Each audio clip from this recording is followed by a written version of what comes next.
అక్కడ అక్కడ చెప్పు నాన్న.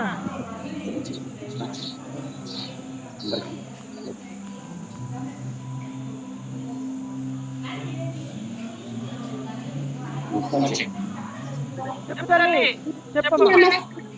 నా పేరు వాత్సల్య. నేను 1వ తరగతి చదువుతున్నాను. నాది అర్జున విభాగం. నా టోకెన్ నెంబర్ AR001.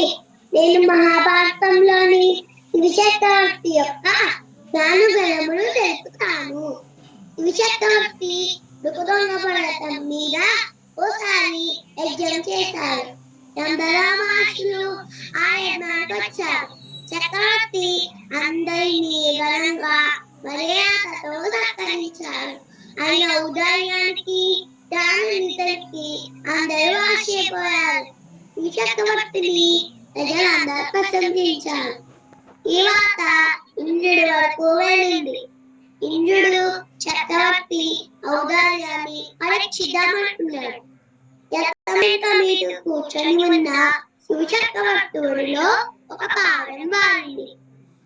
అది మనుష్య భాషలో, మహారాజా నన్ను రక్షించు, ఓ డేగ తరుముకొస్తుంది, నన్ను చంపి తినాలని చూస్తుంది, దాని బారి నుంచి నన్ను కాపాడు, నాకు ప్రాణభిక్ష పెట్టు అని దీనంగా వేడుకుంది.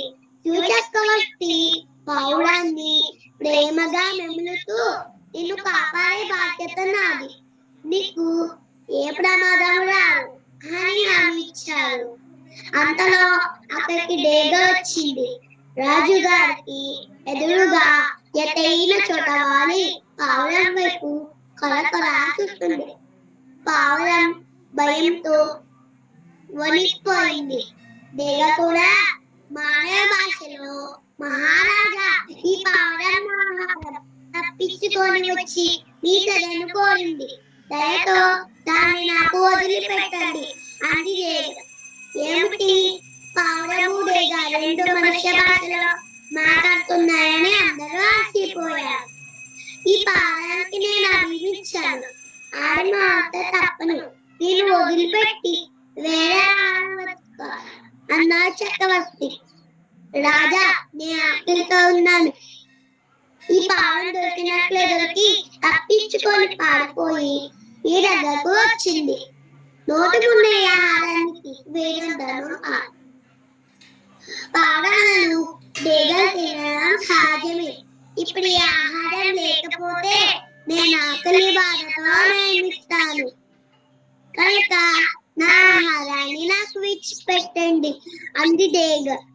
డేగ మాటలకు సభలోని వాళ్ళందరూ ఆశ్చర్యపోయారు. అప్పుడు చక్రవర్తి తేరుకుంటూ, ఓ జ్ఞానరాజమా, చూడబోతే నీకు ఒక ధర్మధర్మ విచక్షణ తెలిసిన దానిలా ఉన్నావు. శరణన్న వారిని రక్షించడం మహారాణి యొక్క ధర్మం. నువ్వు ఆకలి బాధ తీయడానికి ఏ ఆహారం కావాలో చెప్పు, నువ్వు కోరిన ఆహారాన్ని నేను ఇస్తాను, ఈ పావురాన్ని మాత్రం నీకు వదిలిపెట్టను అన్నారు. నువ్వు కోరిన ఆహారాన్ని ఇస్తావా అని గట్టిగా అడిగింది డేగ నిరభ్యంతరంగా. అలాగైతే రాజా, దీని శరీరంలోని